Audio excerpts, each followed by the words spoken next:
Halo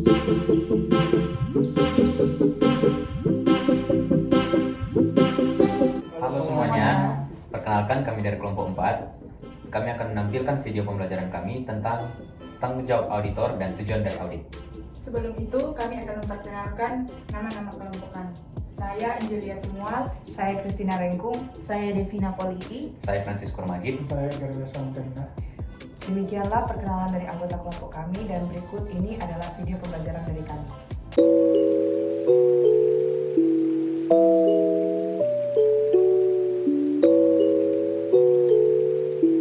Baik, saya Edgar di sini akan mengawali video pembelajaran kita dengan tujuan melakukan audit laporan keuangan.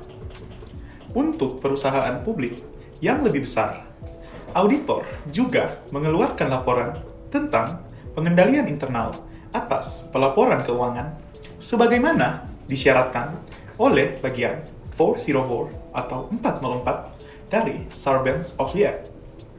Auditor mengumpulkan bukti untuk mencapai kesimpulan tentang apakah laporan keuangan dinyatakan secara adil dan untuk menentukan efektivitas pengendalian internal. Setelah itu, mereka mengeluarkan laporan audit yang sesuai. Setelah penerbitannya, jika fakta menunjukkan bahwa pernyataan tersebut tidak disajikan secara adil, seperti dalam kasus Satya, auditor mungkin harus menunjukkan kepada pengadilan atau badan pengatur bahwa audit dilakukan dengan cara yang tepat dan auditor mencapai kesimpulan yang masuk akal. Selanjutnya, tanggung jawab manajemen. Tanggung jawab untuk mengadopsi kebijakan akuntansi yang baik, mempertahankan pengendalian internal yang memadai, dan membuat representasi yang adil dalam laporan keuangan terletak pada manajemen daripada dengan auditor. Laporan tahunan, banyak perusahaan publik mencakup pernyataan tentang tanggung jawab manajemen dan hubungan dengan perusahaan CPA. Disajikan bagian-bagian terpilih dari laporan manajemen untuk International Business Machine atau IBM Corporation sebagai bagian dari laporan tahunannya. Tanggung jawab manajemen atas integritas dan kewajaran representasi dalam hal ini pernyataan dalam laporan keuangan membawa serta hak istimewa untuk menentukan presentasi dan pengungkapan mana yang dianggap perlu.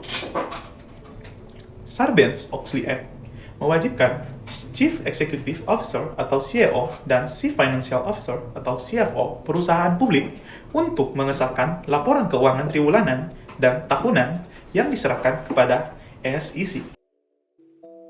Tanggung jawab auditor. Reasonable assurance. Assurance adalah ukuran tingkat kepastian yang telah diperoleh auditor pada saat penyelesaian audit. Standar audit menunjukkan jaminan yang wajar adalah tingkat jaminan yang tinggi, tetapi tidak mutlak bahwa laporan keuangan bebas dari salah saji material. Konsep jaminan yang masuk akal, tetapi tidak mutlak, menunjukkan bahwa auditor bukanlah penanggung atau penjamin kebenaran laporan keuangan. Auditor bertanggung jawab atas jaminan yang masuk akal, tetapi tidak mutlak karena beberapa alasan. Yang pertama, sebagian besar bukti audit dihasilkan dari pengujian sampel populasi seperti piutang atau inventaris. Pengambilan sampel pasti mencakup beberapa risiko, tidak mengungkap salah saji materi. Juga, area yang akan diuji, dalam hal ini, jenis, luas, dan waktu tes tersebut. Dan evaluasi hasil pengujian memerlukan penilaian auditor yang signifikan. Bahkan, dengan itikat baik dan integritas, auditor dapat membuat kesalahan dalam penilaian. Yang kedua, presentasi akuntansi mengandung perkiraan kompleks yang secara inherent melibatkan ketidakpastian dan dapat dipengaruhi oleh peristiwa di masa depan. Akibatnya, auditor harus mengandalkan bukti yang persuasif tetapi tidak meyakinkan. Yang ketiga, laporan keuangan yang disiapkan secara curang seringkali sangat sulit, jika bukan tidak mungkin, untuk dideteksi oleh auditor, terutama ada kolusi di antara manajemen. Untuk penipuan, ada perbedaan antara penyalahgunaan aset yang sering disebut defalkasi atau penipuan karyawan dan pelaporan keuangan palsu sering disebut penipuan manajemen. Auditor menghabiskan sebagian besar waktu mereka untuk merencanakan dan melakukan audit untuk mendeteksi kesalahan yang tidak disengaja yang dilakukan oleh manajemen dan karyawan. Ada perbedaan penting antara pencurian aset dan salah saji yang timbul dari pencurian aset. Pertimbangan tidak situasi berikut. Yang pertama, aset diambil dan pencurian ditutupi dengan aset yang salah kaprah. Misalnya, uang tunai yang dikumpulkan dari pelanggan dicuri sebelum dicatat sebagai tanda terima tunai. Dan piutang untuk akun pelanggan tidak dikreditkan. Salah saji dalam hal ini belum ditemukan.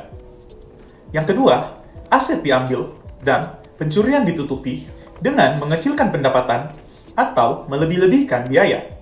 Misalnya, uang tunai dari penjualan tunai dicuri dan transaksi tidak dicatat. Atau pencairan yang tidak sah kepada karyawan dicatat sebagai biaya lain-lain. Dalam hal ini, salah saji belum juga ditemukan. Yang ketiga, aset diambil tetapi penyelewengan ditemukan. Laporan laba rugi dan catatan kaki terkait dengan jelas menggambarkan penyelewengan. Selanjutnya, saya Christina akan menjelaskan penjelasan berikutnya, yaitu skeptisisme profesional. Standar audit mensyaratkan bahwa audit dirancang untuk memberikan jaminan yang wajar dalam mendeteksi kesalahan material dan penipuan dalam laporan keuangan. Untuk mencapai hal itu, audit harus direncanakan dan dilakukan dengan sikap skeptisisme profesional dalam semua aspek keterlibatan dan mengakui kemungkinan bahwa suatu materi. Yang kedua, aspek skeptisisme profesional. Skeptisisme profesional terdiri dari dua komponen utama, yaitu pikiran yang mempertanyakan dan penilaian kritis terhadap bukti audit. Ketika auditor merangkul tanggung jawab untuk mempertahankan pikiran yang mempertanyakan dan untuk mengevaluasi bukti secara kritis, maka mereka secara signifikan mengurangi kemungkinan kegagalan audit selama audit. Selanjutnya, elemen skeptisisme profesional. Di dalam lingkungan audit, auditor terkadang meyakinkan diri mereka sendiri bahwa mereka hanya menerima klien yang dapat mereka percayai dan yang memiliki integritas tinggi. Terlepas dari itu, auditor perlu bekerja untuk mengatasi penilaian ini dan mereka perlu terus-menerus diingatkan tentang pentingnya mempertahankan skeptisisme profesional yang tepat dan mengakui bahwa resiko salah saji material ada di semua audit. Penelitian akademis tentang topik skeptisisme profesional menunjukkan ada 6 karakteristik skeptisisme. Yang pertama ada pola pikir bertanya atau disposis untuk bertanya dengan rasa ragu. Yang kedua, penangguhan putusan, menahan putusan sampai diperoleh bukti yang tepat. Yang ketiga, cari pengetahuan keinginan untuk menyelidiki di luar yang jelas dengan keinginan untuk menguatkan. Yang keempat, pemahaman interpersonal dan pengakuan bahwa motivasi persepsi orang dapat menuntun mereka untuk memberikan informasi yang biasa atau menyesatkan. Yang kelima, otonomi, pengarahan diri, kemandirian moral, dan keyakinan untuk memutuskan sendiri daripada menerima klien orang lain. Yang keenam, harga diri atau kepercayaan diri untuk menolak rujukan dan untuk menentang asumsi atau kesimpulan penilaian profesional.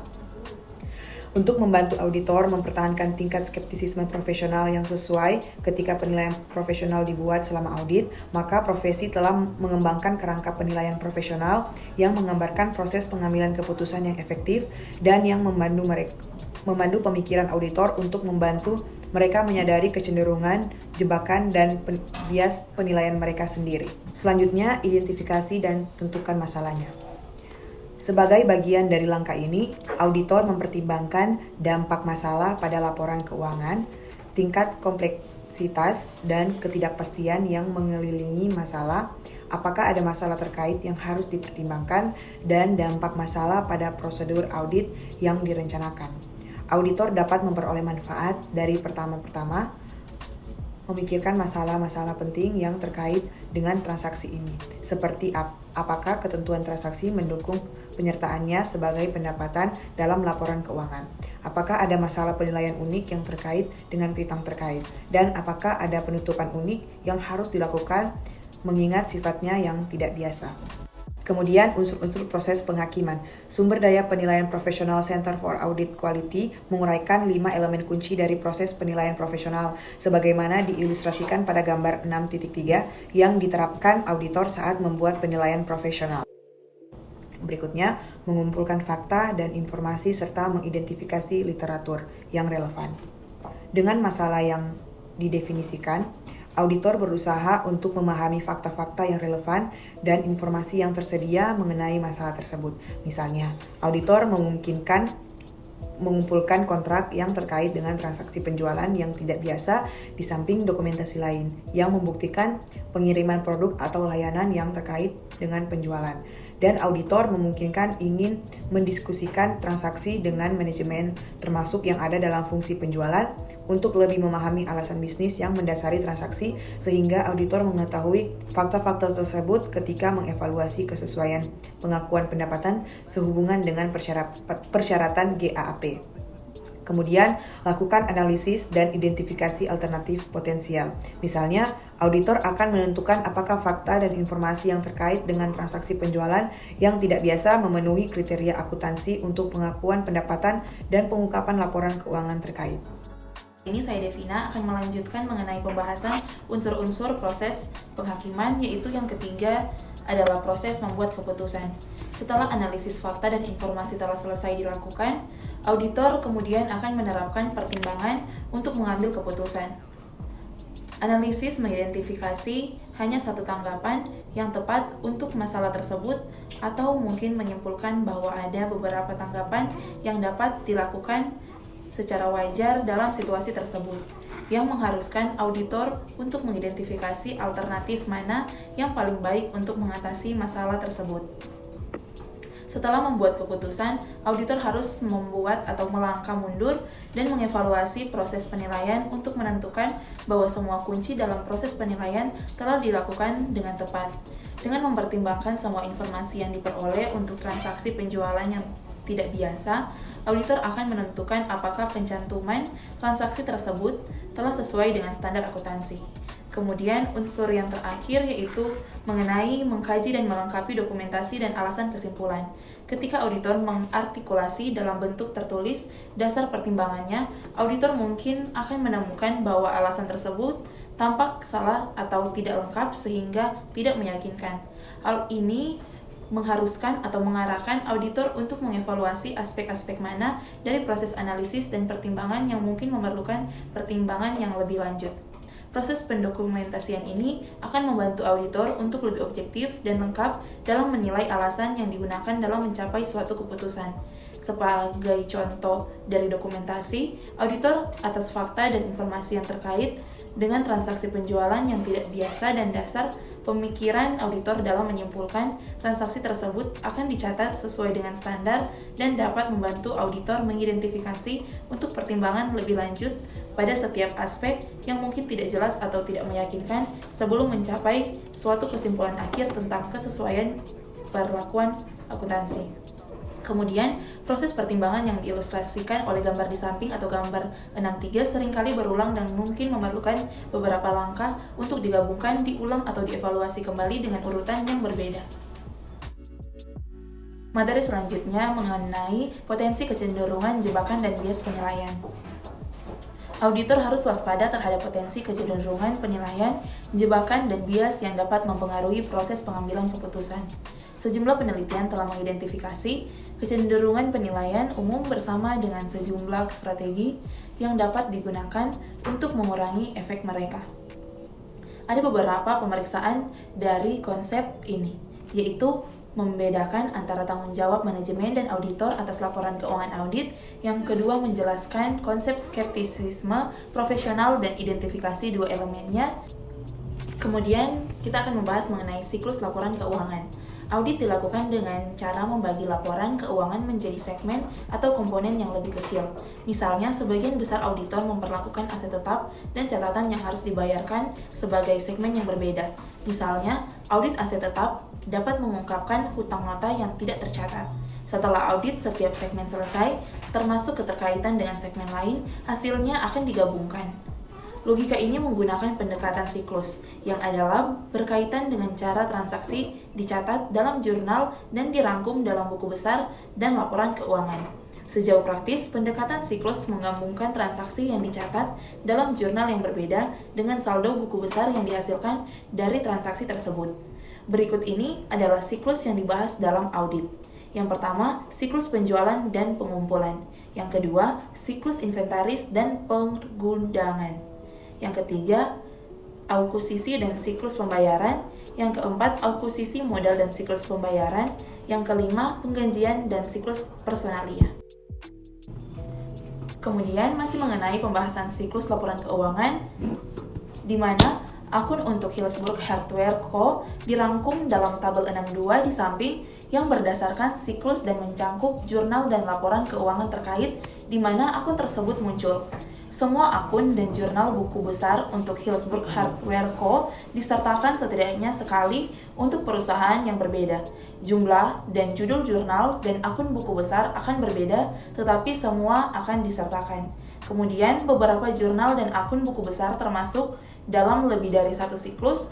Akun buku besar ini adalah yang terpenting yang termasuk dalam dan yang mempengaruhi beberapa siklus adalah uang tunai umum atau uang tunai di bank. Kemudian, siklus akuisisi dan pembayaran modal terkait yang erat dengan siklus akuisisi dan pembayaran. Transaksi dalam siklus akuisisi dan pembayaran termasuk pembelian inventaris, persediaan dan barang dan jasa lain yang terkait dengan operasi. Transaksi dalam siklus akuisisi dan pembayaran modal terkait ini dengan pembiayaan bisnis seperti menerbitkan saham atau utang, membayar dividen, dan membayar utang. Yang pertama, akuisisi dan pembayaran modal berkaitan dengan pembiayaan bisnis, bukan operasi. Yang kedua, sebagian besar akun akuisisi modal dan siklus pembayaran melibatkan beberapa transaksi, tetapi masing-masing seringkali sangat material dan oleh karena itu harus diaudit secara ekstensif.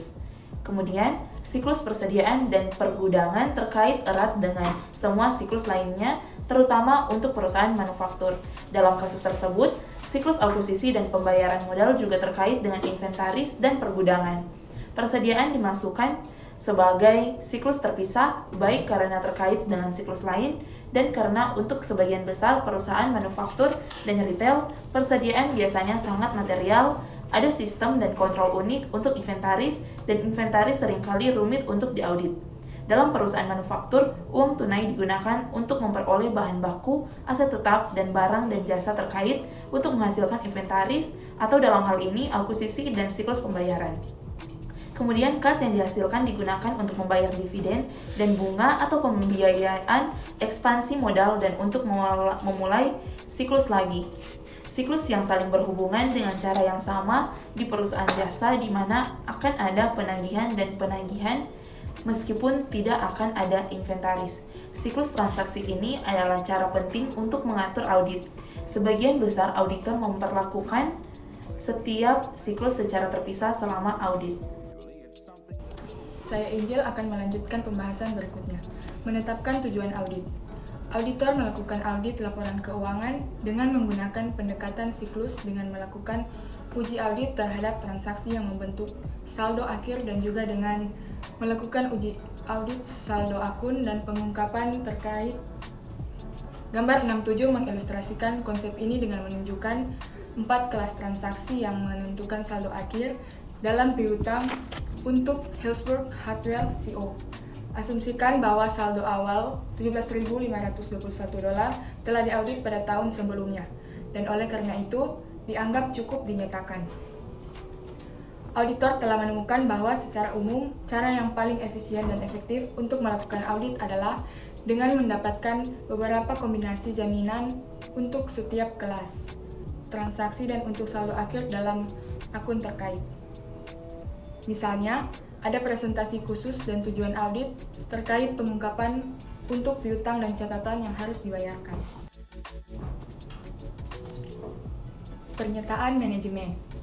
Pernyataan manajemen adalah representasi tersirat atau tersurat oleh manajemen tentang kelas transaksi dan akun terkait dan pengungkapan dalam laporan keuangan.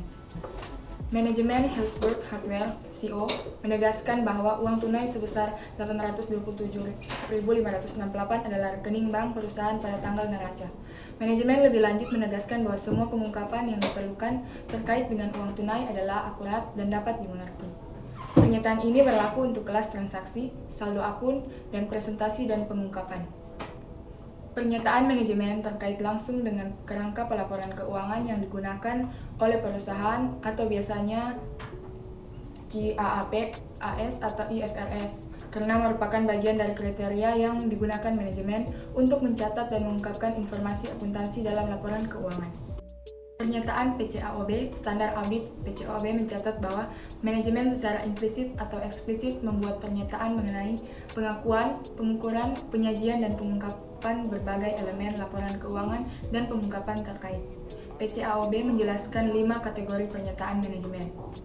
1. Keberadaan atau kejadian, aset atau kewajiban perusahaan publik ada pada tanggal tertentu dan transaksi yang tercatat telah terjadi selama periode tersebut. 2. Kelengkapan semua transaksi dan akun yang harus disajikan dalam laporan keuangan disertakan. Ketiga, komponen penilaian atau alokasi komponen aset, kewajiban, ekuitas, pendapatan, dan beban telah dimasukkan dalam laporan keuangan dengan jumlah yang sesuai. Keempat, hak dan kewajiban perusahaan publik memegang atau mengendalikan hak atas aset dan kewajiban adalah kewajiban perusahaan pada tanggal tertentu. Kelima, penyajian dan pengungkapan komponen laporan keuangan diklasifikasikan, dijelaskan, dan diungkapkan dengan benar. Pernyataan ini mirip dengan pernyataan dalam Standar Audit Internasional dan AICPA, seperti yang dijelaskan selanjutnya. Pernyataan internasional dan AICPA, Standar Audit Internasional, dan Standar Audit AICPA selanjutnya membagi pernyataan manajemen menjadi 3 kategori. Pertama, pernyataan tentang kelas transaksi dan peristiwa untuk periode yang diaudit. Kedua, pernyataan tentang saldo akun pada akhir periode. Dan ketiga, pernyataan tentang presentasi dan pengungkapan. 3 pernyataan PCAOB. Pertama, berlaku untuk saldo akun dan kelas transaksi. Standar Audit Internasional dan Standar Audit AICPA tidak hanya memisahkan pernyataan terkait transaksi dari pernyataan yang terkait dengan saldo akun dan presentasi dan pengungkapan. Mereka juga memberikan pernyataan tambahan terkait dengan penilaian PCAOB atau pernyataan alokasi seperti yang ditunjukkan pada tabel 63. Pernyataan manajemen selanjutnya mengenai assertions about account balances. Ini membahas keberadaan, kelengkapan, penilaian, dan alokasi, serta hak dan kewajiban untuk saldo akun pada akhir tahun. Mereka memetakan langsung keempat dari 5 pernyataan standar audit PCAOB. Pernyataan tentang presentasi dan pengungkapan. Sementara standar audit PCAOB mencakup pernyataan keseluruhan terkait dengan presentasi dan pengungkapan. Standar audit internasional dan standar audit AICPA memberikan 4 pernyataan khusus yang membahas kejadian dan hak dan kewajiban, kelengkapan, akurasi dan penilaian, serta klasifikasi dan pemahaman. Tujuan audit terkait transaksi. Sementara standar audit PCAOB mencakup pernyataan keseluruhan terkait dengan presentasi dan pengungkapan, standar audit internasional dan standar audit AICPA memberikan 4 pernyataan khusus yang membahas kejadian dan hak dan kewajiban, kelengkapan, akurasi, dan penilaian, serta klasifikasi dan pemahaman. Sebagai contoh, manajemen menegaskan bahwa semua transaksi material dengan pihak terkait telah diungkapkan dalam laporan keuangan. Keakuratan dan pernyataan penilaian berkaitan dengan apakah informasi keuangan diungkapkan secara adil dan pada jumlah yang sesuai. Auditor harus mempertimbangkan relevansi setiap pernyataan untuk setiap kelas transaksi yang signifikan, saldo akun, dan presentasi dan pengungkapan. Tujuan audit terkait keseimbangan dan penyajian dan pengungkapan. Tujuan audit terkait penyajian dan pengungkapan serupa dengan tujuan audit terkait transaksi dan saldo, kecuali bahwa mereka berfokus pada penyajian laporan keuangan dan pada informasi pengungkapan catatan yang menyertai pernyataan tersebut. Bagaimana tujuan audit terpenuhi? Jika klien adalah perusahaan publik filler yang dipercepat, auditor juga harus merencanakan untuk memenuhi tujuan yang terkait dengan pelaporan tentang efektivitas pengendalian internal atas pelaporan keuangan. Memperoleh pemahaman tentang entitas dan lingkungannya untuk menilai secara memadai risiko salah saji dalam laporan keuangan dan untuk menafsirkan informasi yang diperoleh selama audit, auditor harus memiliki pemahaman menyeluruh tentang bisnis klien dan lingkungan terkait, termasuk pengetahuan tentang strategi dan proses. Memahami pengendalian internal dan menilai risiko pengendalian risiko salah saji dalam laporan keuangan berkurang jika klien memiliki kontrol yang efektif atas operasi komputer dan pemrosesan transaksi. Demikianlah video pembelajaran dari kelompok kami, yaitu kelompok 4, mengenai materi tujuan dan tanggung jawab audit. Jika ada salah kata, kalimat, dan apapun itu, mohon dimaafkan ya teman-teman. Dadah!